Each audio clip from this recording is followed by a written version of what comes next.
to the Free and Open Mind podcast, BCAST, I'm Hardy Brookline. and I'm Michelle Wild. Who are you? And what What is your passion? what is your true passion? What is your true passion?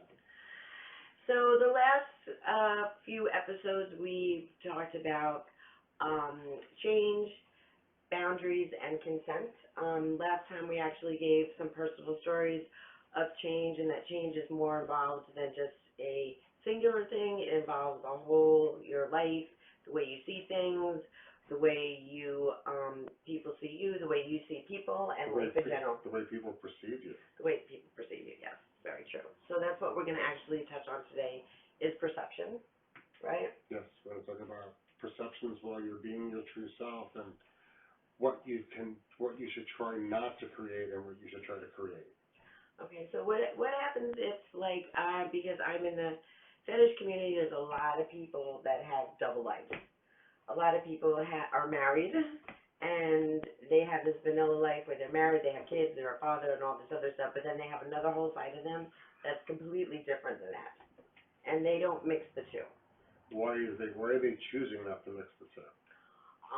Because I guess they're afraid they're going to get divorced. I guess they're afraid they're going to lose their, their foundation or respect from people. Okay, so let's try to let's unpack that. Okay. So they're afraid they're going to get divorced if they mix the two. Right. Are they doing the fetish without the spouse knowing? I mean, I'm only talking from my perception and the people that I've come in contact with. Yes.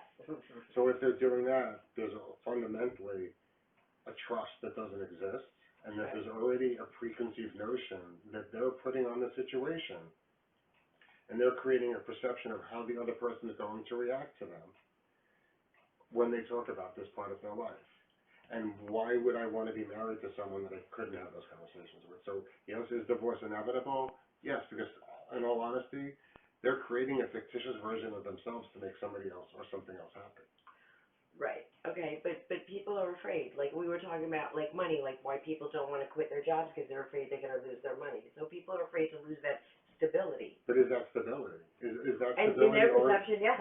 In their perception, yes. Because like as long as they keep it a secret, they still have someone to go home to. They still have someone to sleep next to.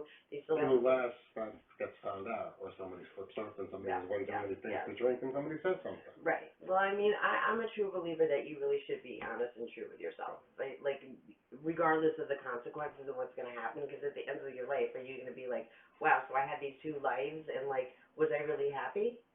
And was I really fair to the person that, I said I loved? And what percentage of that life that you're having does that person not even know is actually existing? Yeah. And they're making assumptions that are most likely going to be the wrong assumptions about what you're doing in your time and what you're doing, which a lot of times, from what I've seen, is way worse than what you're actually doing. Yeah, yeah. So I mean, that's a biggie and a toughie for a lot of people.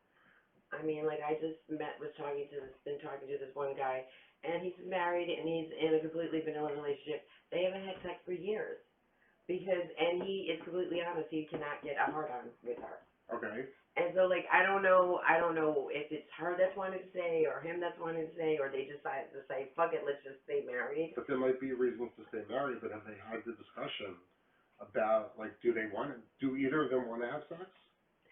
He does, but he's not into the vanilla sex. So my question is, why does she want to stay? And what does he want to stay? Because if I was working with them, I would sit down and figure out what they're creating and why they're creating. And in a lot of situations, it's my mom, my dad, my grandmother, my church. All of these society expectations are placed on the person, and they're placed on the people in their own minds, where he feels that he has to live a life to be a certain way. And I looked at my life, and I lived that life. I lived a life where I was a technology business consultant for a long time. And my parents were not really that proud of me because I wasn't working for someone else. It wasn't a union job. And I was like, wow, I had a great job. I'm supporting my family. I'm supporting my extended family. I take all my employees to see music festivals all the time. I do all of these compelling things. Yeah, there's some construction down the block. I do all of these fun, compelling things with my employees. Yet, I still was not satisfying an urge in my parents to be able to explain what my job was, because it wasn't a government union job, which is, or a lawyer, or something that was very easy to define. And I look back and I'm now what am I? Now I'm a freaking crazy person according to them, according to what they would have said back then.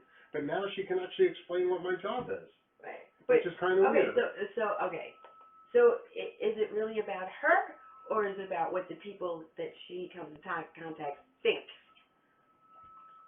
That's exactly what it is. It's about all the people that everybody are coming into contact, and the way that we learn to frame it and create the perception gives it the quality, gives it the peace of mind, gives it the truth that it needs to be. When people ask me what I do, I'm like, listen, I'm a nude body painting model that's also a life coach and a business coach. Right. That's what I do. And and you're happy though. Yes. So you're happy because you're okay with who you are, and you've established yourself, and you'll be able to express to your parents and to, you know, everybody else in your family that this is who I am, and I'm comfortable in my own skin. So you firmly planted yourself into the ground. Right. With that. Okay. Well, what happens if somebody like this guy that I was talking about before, for some reason he's not going to ever do that? Well, he needs to work on that, because if he's lying to his partner and he's lying to himself, he's not going to ultimately be truly happy. Basically, he saw a fan. My guess is he saw some great, amazing sex scene that had some eroticness in the BDSM world. He's been with his wife for X amount of years. He's getting bored. She's getting bored, and that happens. Right. And he wants to spice it up in a different way than she wants to spice it up. No, yes, I agree that is sometimes, but for this guy, no, it isn't. He's always been into BDSM. Okay. So why he hasn't been true to himself. Why would he even marry someone that's not? Well, that's a fundamental decision. Why did he make that decision? Is what he needs to think about, and the perception that society sees of him. He has to make that decision. Right. You know. Well, and that's why he needs a decision. Right. But you know what? Is he going to get written out of his parents' will? I mean, a lot of people say that, but that doesn't happen. Okay. But I mean, I don't know. Like, do I want money or do I want to be happy? Correct. I mean, I like to have both, but like, you know. And most people want to look for it. Most people will go for the money because they feel that money is going to lead to happiness. Right. When in actuality, for most people, it's the opposite. Yeah. Yeah. Well, I mean, yeah, exactly. You could be filthy rich and not be happy. Right. I mean, I just read something that said if the wealth in this country is divided up evenly, just take, not what we have, just what the 10%ers or the 1%ers are, I forgot which one it was, if that was separated across the board, everybody would have like $650,000 in the bank and have like a triple digit, like $160,000 a year salary. Right. And that's what I mean. And those people are not any happier. And first of all, most of them are less happy because they're so afraid of losing their money and losing their position than all of us. Well, and it's also they're not necessarily being true about who they really are. Right. Right. Just because you have money. Right. Yep. So it's like I like to say, like an example, like the only Zen that you bring up to the mountain, the only Zen you find up on the mountain is the stuff that you bring up with you, right? Okay. And it's learning how to weed through all of those worries about what other people are going to say. Like, when I sat down with my parents to tell them about my change in life, I was a little worried, but I'm like, you know what? I got arthritis, I got all these other things that are happening to my body, and a lot of them are from that negative energy that was coming from negative thought processes. And I made the decision to tell them. I'm like, yeah, they're probably going to write me out of the will. I'm not going to get any of the house. But you know what? I'm like, you know what? That's like this percentage. If you look at how much life is and how much everything is, I'm like, yeah, so that's 1.001% of like anything if I get written out of their will. Right. And plus, that's also in the future. Right. That's not today. And that's not here. So, telling your parents, isn't it sort of like, it's on them to sort of digest it, like, you know, like you tell them and you put it out there and you say this is what it is, isn't, like, you know, you don't take on that burden of them not being able to accept it. No, I didn't take the burden on. Yeah, but I'm just saying a lot of other people do. And that's what they do. Like this guy, he's probably afraid to say anything because he's going to feel guilty, he's going to feel all kinds of shit, instead of realizing, like, hey, I'm being true to myself. That's the most important thing, because once I'm true to myself, then all the other relationships in my life change too. Correct. And when you're true to yourself, it makes it so much easier to have those conversations. Like, I had that conversation with my parents, and I was in a position where I was able to provide backup. So like, hey mom, I'm going to become a nude male model and nude body painting model in public events. And I literally I was like, listen, if you want to know more about it, you want to see pictures, go to my website.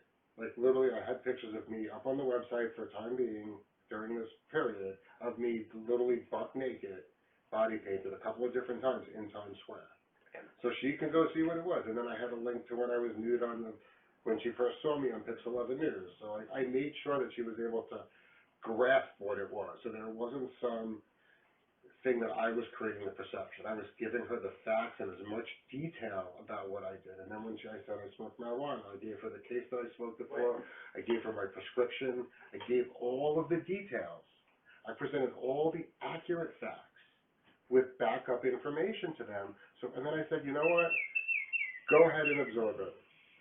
So I have to say, one of the things that I struggled with growing up, because I was always very different, and I knew I wasn't going to get married, I knew I was going to have kids, is that what ends up happening is they have expectations of you, right? So when you tell them, I'm not going to do X, Y, and Z, they're disappointed in you. I didn't do anything. You know what I mean? It's you are disappointed in yourself because you put those perceptions on me. So it's whether, I mean, I wouldn't say I'm not going to do anything. I'm going to say I'm doing this, not doing this. And I look at that, and then I sat back and I said, wow, they don't know, they don't understand, and they think less of me. And then I thought back to all of the times the families interacted and all the times that I acted in a certain way. And I always am the mature one. I'm always the responsible one. I'm always the one that's expected to fix whatever problem's going on. Oh, honey, I'll make it go away. And when I look at that, and then I look at like when we go out to dinner, like who is putting the credit card down? Not the investment banker, brother. Me. Right. It's the naked guy. Well, so I want to give a good example. Like I've seen, you know, so if a mother has a gay son, right? There's some mothers that completely, utterly embrace their son. Correct. Because I love you, you know, it doesn't make a difference that you're gay. Yeah, Mm-hmm. but it does, you know, because they do love the person. It doesn't make a difference they're gay. And then you have other mothers that are like, oh my gosh, you're gay, whatever. But again, that's from their perception. Because your kid's still the same person. Correct. And before they said they were gay, they came out gay, they were still the same person, and you loved them then. And it's what a lot of people in society do. They choose to like look at somebody based on what their perception of that person is. There's so many times when we watch, like a good example is the news. And this is probably somewhere Miss Michelle does not want me to go, but I'm going to go anyway because I feel strongly about it. Is when the news tells a story of a non-white person committing a crime, they find every negative thing about the person's past, their history, their family. They go back generations. And that comes up in the news story. And then when a white person does it, who's way more illegally in the situation, what do? They find nothing negative about the person. Oh, they get neighbors to interview with to literally say, oh, I never would see him doing something like that. And meanwhile, if you look at the person's actual track record, he's way more likely to be the guy the cops should be worried about than the colored person. Right. Way more worried. Like, the colored guy was like just trying to get away from his kids. He was already stunned.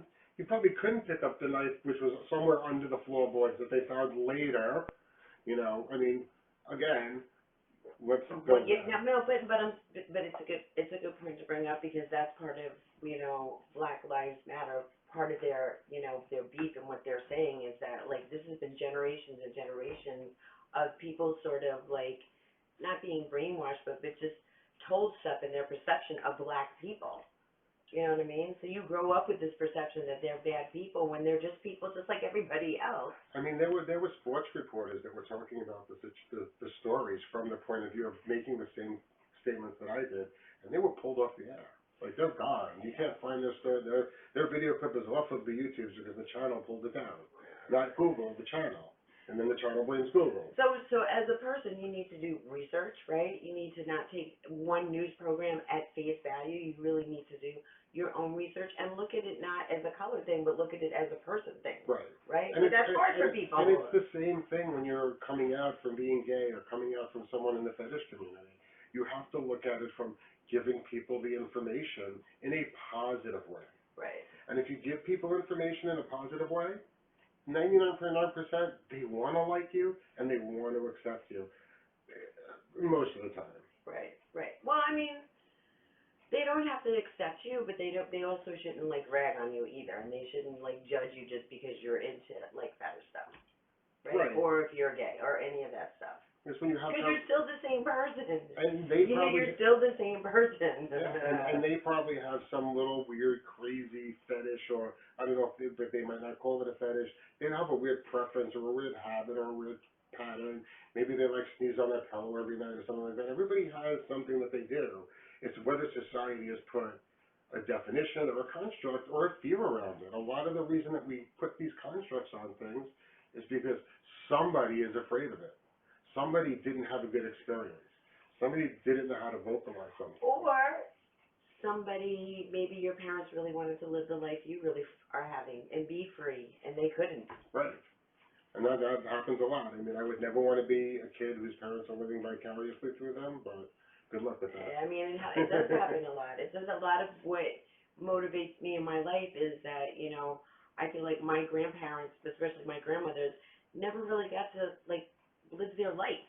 You know, they got married, they had kids, they had grandkids, and, like, I know my grandmother that was alive till 93, I know in my heart that given an opportunity, she would have had a way different life.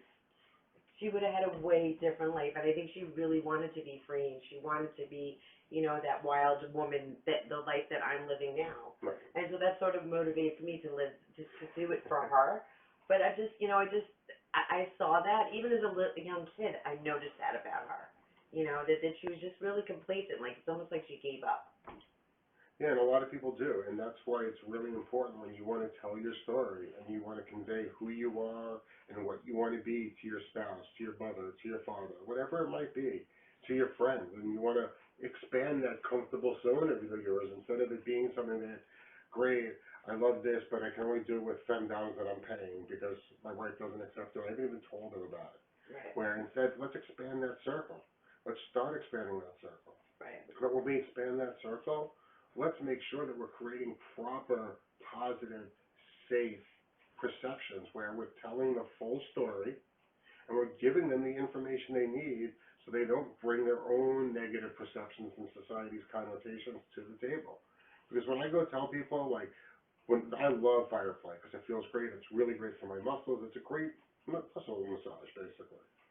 And when I tell people about it, they're like, wow, you're crazy, you want to be put on fire, so on and so forth. And then I sit down and I'm like, well, how many of you guys use Bengay? How many people use these other things? And I'm like, if you get someone, you can get into a really good space using this. It's like a meditative state. And then having that heat come by in waves while the person is giving you a little massage maybe, or as they put it out, and the way that it's done is very therapeutic. And so you give them a different perception.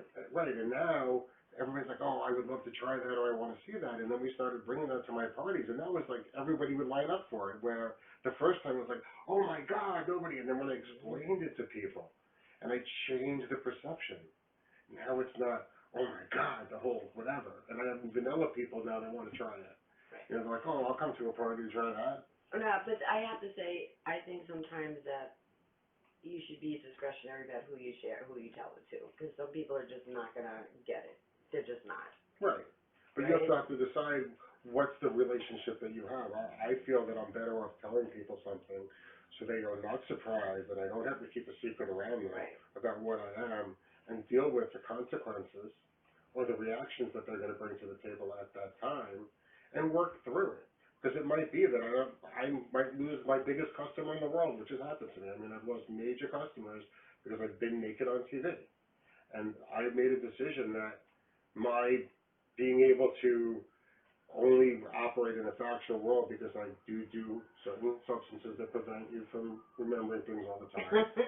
And the fact that everybody's got a cell phone now, it's easier for me to have one life. Right. Because otherwise, if I keep two, you got to remember the lie, and then you got to pray that nobody videoed the lie. Right. That's so true. What the hell? But you know what? We talked about this in the past. Like once you make changes, that what's going to happen? Your friend circle is going to change, and it's the same in this situation. So you lost a client. So maybe it wasn't really, even though maybe they were a big client monetarily, maybe it really wasn't benefiting you in the long run. It wasn't. It was doing nothing for me except for me stressing out to them. Right. But I honestly, I think that's really good to be open and honest, but I also think that you should really decide that some people just don't need to know. Right. It's just going to be an argument. You're not going to change their mind. They're not going to see another perception, and that's just like you just have to come to that decision. Like our relationship is only going to be on this surface and nothing more.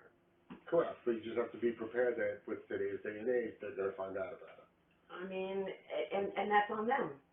Right. I mean, like it's like people doing porn. Oh, my family's gonna see me, or someone's gonna see me. Well, I mean, I mean, everything's on video now. I mean, I had a friend that was in the back of a video. He was supposed to be somewhere else, and he was somewhere else, and the press video camera goes by, and his wife sees him way back in the back, and he's supposed to be somewhere completely else, and he did not expect to be, even caught in that situation, but you don't know what happened.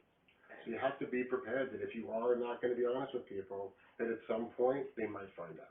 But I have to also say, like a big part of this is people being married, and I really truly believe that some people aren't meant to be married to the same person for the rest of their life. Yeah. So like some people get married, have like this guy I was talking about before, get married, have kids, great fucking parents. You did your job. Now it's time to move on and you did your job. You raised two kids, right? Now live your life. Yeah, now live your life, right? Because now what kind of example are you setting to your kids if you're not really being true to yourself? Right. So, and that's what you have to think about is what do you want? What's more important, to be true to yourself or to be true of having a science society? Or can you create and have conversations to have both? I mean, you can have both. You can maintain your relationship and then still do what you want to do. Right. But be honest with the other person, because as you get older, the other world is going to fade away. Because you're not going to have the physical strength, the physical ability, the financial ability. I mean, for most people, when you look at it, if you're going to move into a different community together or you'll stay in the same place, but you're not going to have the same mobility as you get older. Well, and so you're not really losing anything when you make your change or you talk to people about who you truly are. What's happened is those people fall away, and then the people that are aligned with who you are start to come into your life. And a lot of times what I've seen is those people don't even fall away. A lot of times, depending on what it is and how you're doing it, they just become peripheral. They're not falling away. Right. They're still involved, and a lot of times, as long as you give real, honest, and good information, they somewhat become supportive. And over time, they become more supportive and more accepting if they're really a true friend. Right. And I've seen that with myself, where friends that I thought I would never talk to again because I started doing something, or whether it was doing a drug or going to a certain type of party, and I watched my friend cycle go through that, and then I sit back and I look at the friends that are still there, and those are the ones that will be there forever. Right. And those are the ones that were not judging you because society thought you were something because of a name or a title or a constraint. Those are the people that were like, dude, this guy Hardy is fun. I've been hanging out with him since I've been 13 years old. Now he's into like BDSM. Now I find out that he's into BDSM fetish 45 years later. Okay, what should that theoretically change? Nothing. I'm not a different person. And that's the point I was making before about like the sons that are, the mothers with the sons that are gay, and some that are accepting, some that aren't. It's still my son.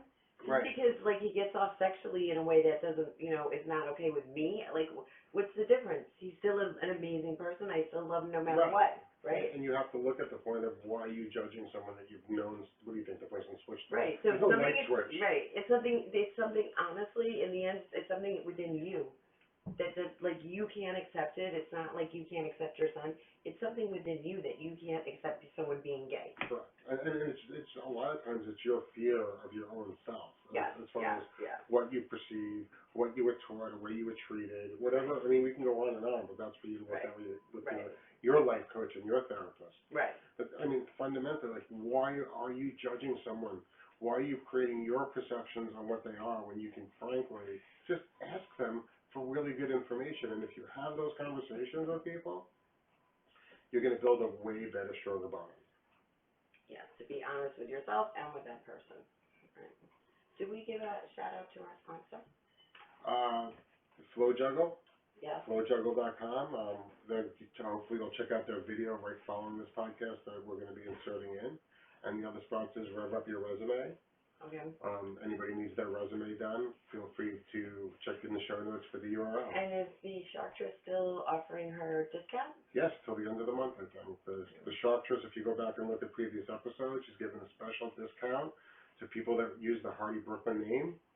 And when you reach out to her for her great Yes. money management tips, advice, technique, and planning strategies. To help you facilitate your change in life. With money, Yeah. and the way that you look and perceive money. Because since I talked to her and we did this little interview, and I've fundamentally started to change the way that I look at Me money. too. Me too. Me too. So I'm Hardy Brooklyn. And I'm Michelle Wild.